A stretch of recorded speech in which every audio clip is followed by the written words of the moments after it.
Hey, what's going on, guys? Brandon here with Texas Revving, and I've been meaning to do a point of view drive video on the Raptor. I've had it for, I don't know, March, April, something like that of 24.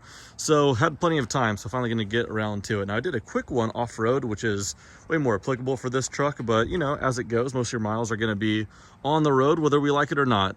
But that being said, I will do another point of view drive video off-road, a little bit longer than the last one as well, with some more hooning around. But in this particular video, let's just do a good old point of view drive on the road and kind of go through the different modes. We'll use paddle shifters, automatic mode, quiet exhaust, loud exhaust, just to show you guys what it's like to drive just on the road, because like I said, that's how it's going to be more often than not anyway. Starting off with just a quick little walk around, but let's go ahead and just jump on in here and get the camera on my head.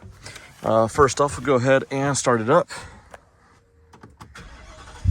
You have to watch a whole cinematic piece on the beginning. All right, so right when I started up, it's on the normal mode. And what I'm going to do is hit the R mode just initially, and so that's my personal mode. And for that, it is the regular suspension, sport steering, so a little stiffer, but more importantly right now, the Baja exhaust. We're going to start with the loudest exhaust, and if you've seen any of my videos on this truck before, you would know that Baja exhaust, the loudest one, that's for off-road use only.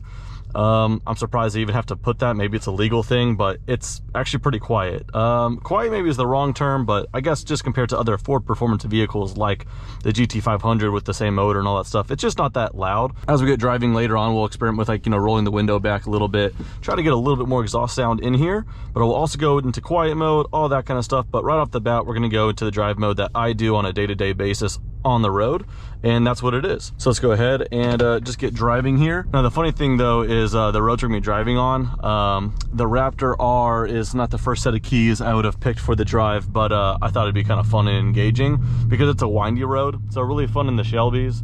But then again, if I just showcased a point of view drive video on the Raptor R just on a highway, I feel like that would be uneventful and boring. So might as well hit a windy road. A lot of times I would class Raptors, the F-150s that I've known from the past, as kind of sports car trucks.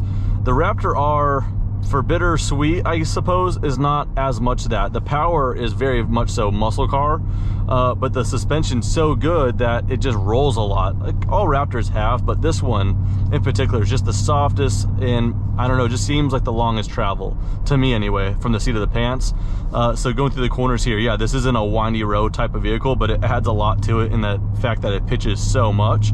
But then the power is just not what you expect out of something that feels that floaty and boaty. So it's a whole interesting thing. Obviously it's an off-road truck, but how it does the on-road stuff, pretty interesting as well. So you know what, just to get it out of the way, let's go ahead and make it boring. Let's go to the exhaust mode, quiet. And so that's more of a day-to-day kind of driving feel there. When I accelerate, it seems like it still opens it up to an extent, and I hear some supercharger whine. Yeah, that was really quiet. Okay, so here, I'll just barely get on the throttle right here. And now as I'm on the throttle, you kind of heard it like kick in. It almost seemed like it downshifted, but that's just the exhaust opening up some. And between Sport and Baja, I really haven't noticed a difference, except for the fact that on Baja, every now and then on like the runoff, it would pop. So let's go ahead and try to encourage that.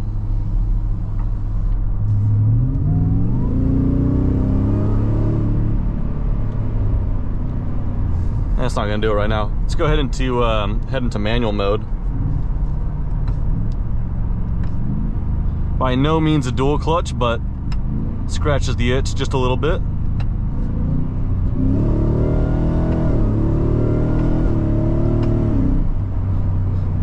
Just a hilarious impression, just paddle shifting some 720 horsepower, freaking 6,000 pound truck down a back road.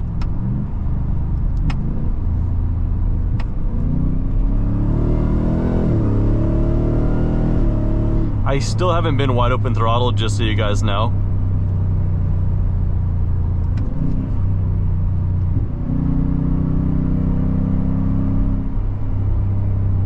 Trying to get it to pop.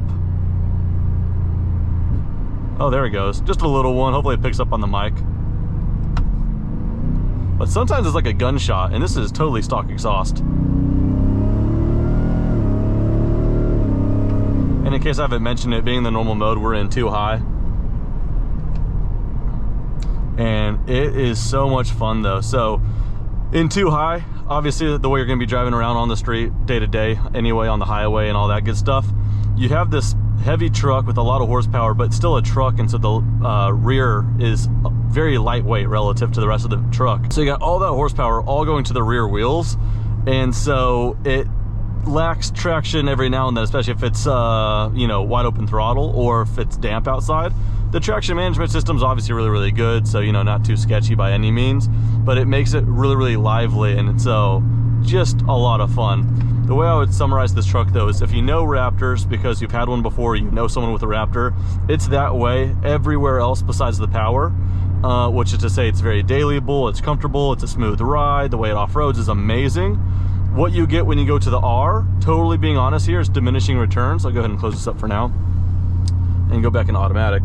Diminishing returns in the sense that it's not any better of an off-roader. I don't think you need that level of horsepower to off-road any better, any faster, whatever you're trying to do. Rock crawl, Baja stuff, the horsepower is not needed. You only really benefit from it, from my experience, not here, I was about to say out here, but maybe not a windy road, but on the road. If you're just gonna go straight line, wide open throttle, the hilarious part about this truck is it's still a Raptor through and through, obviously, in the 2437 package, and an R even more so with the dual live valve. It's amazing suspension, but it has the acceleration that will compete with a lot of sports cars on the road, which is just the hilarious thing about this truck. And that's my quickest summary, is that I could pull out of my neighborhood and someone behind me thinks I maybe didn't give enough room, and they go, oh shoot, here goes a slow truck going in the lane, and then I gun it and probably accelerate similar to the speed of my GT350. Maybe have to race those two and compare, but anyway, that's just the impression I get. It just accelerates and just makes such a gap between you and the vehicle behind you so fast, and you're in a freaking truck.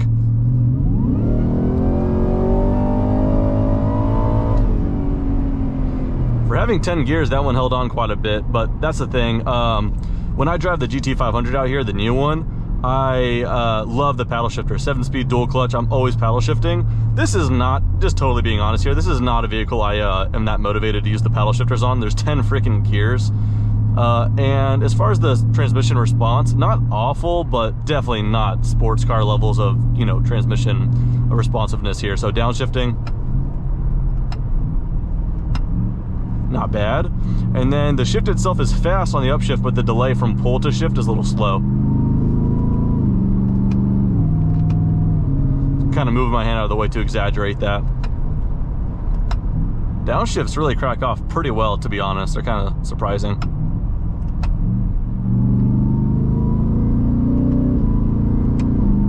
Those had little baby pops on the upshifts on those. That's kind of cool. You know, not trying to draw too much comparison, but to know that the GT500 and this truck share the same engine, if I hadn't known that, I wouldn't have assumed it. It just feels so different. I know the vehicle in itself is way different, but just the way it puts the power down, definitely the way it sounds, all of that, the torque levels, I wouldn't have thought it's the same heart, which is interesting, for better or worse. I maybe would have liked some more exhaust sound out of this thing, but that's okay in the sense that I do daily drive this thing, and so I'm okay with it the way it is for now anyway. But yeah, what else can I show you guys here? Let's do this. Here's a mode that I didn't think I'd use all that much, but let's do the not self-driving, obviously it's not a freaking Tesla, but we'll do the advanced cruise control. So I'll hit the cruise control right now. So I'm at 52, the speed limit's 55, so let's crank it up to exactly the speed limit, 55 here. And then I'll do the lane keep assist on, and when I get the little icon of the steering wheel in the heads-up display, I really shouldn't have to touch it at all, except for, you know, every few seconds I need to tell it that I'm still awake. But doing 55 around this corner, and I shouldn't touch it until it just needs a reminder, like that. So I just touched it just a little bit, and it's taking this corner at 55 miles an hour at a pretty good steering angle. As you see, it just needs a little reminder every now and then. You just tug at it real quickly, and then there you go. So yeah, like I said, you could trust it to an extent. Here it knows it's coming up to a vehicle, so even though I put 59 miles an hour, it's slowing down to give me a gap, and I could control that gap right here. This is kind of handy when I need to reach for something real quickly, but I still am gonna have my eyes on the road. But kind of being hands-off for the most part, just to, you know, not encouraging bad habits, but kind of neat. I didn't think it would work as well as it does. Tell you what, like I said, I'm going to do a point of view drive video specifically off-road here soon, but we'll just hit a little bit of off-road at the end here, confuse some people behind me. I've done this before in another video, but not a point of view drive video. But there's a little thing right off this road here that lets you go to a little bit of a river.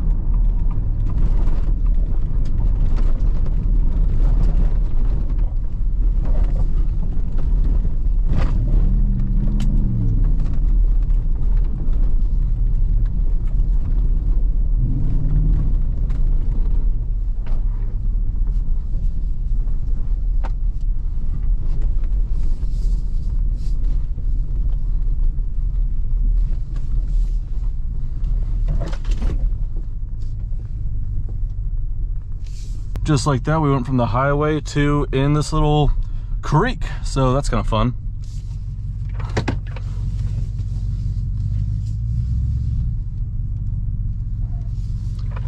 Had some rain recently, so I don't really know how deep it is. Yeah, not too deep.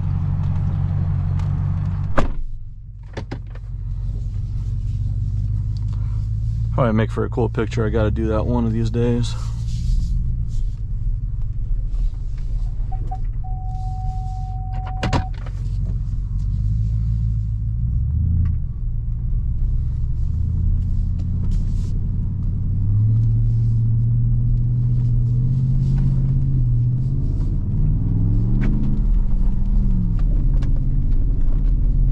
Yeah, like I said, one of these days we'll just do a dedicated point of view drive video, just off-road, kind of show you the different traction modes, rear-wheel drive, all-wheel drive, all that kind of stuff, Baja, Sport, normal, all that stuff as a comparison. But that's about it. We're gonna hop back on the road and once again confuse passenger goers here. But again, just kind of showcasing that most vehicles can't even make it down there unless they're like maybe regular trucks taking it very slowly, but to bomb down there at like highway speeds and then just kind of go in there, pretty fun. So let's go ahead and get back on the road here.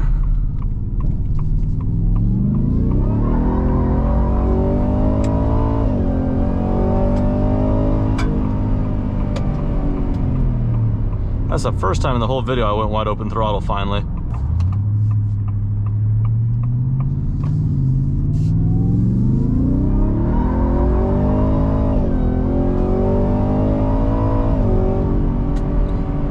That's again one of those cases where pulled out in front of traffic, obviously didn't cut it too close, didn't cut them off by any means, but they definitely didn't expect that kind of pickup. And sometimes I don't, even 11,000 miles nearly with this truck, I still get taken aback just how quickly it just picks up speed.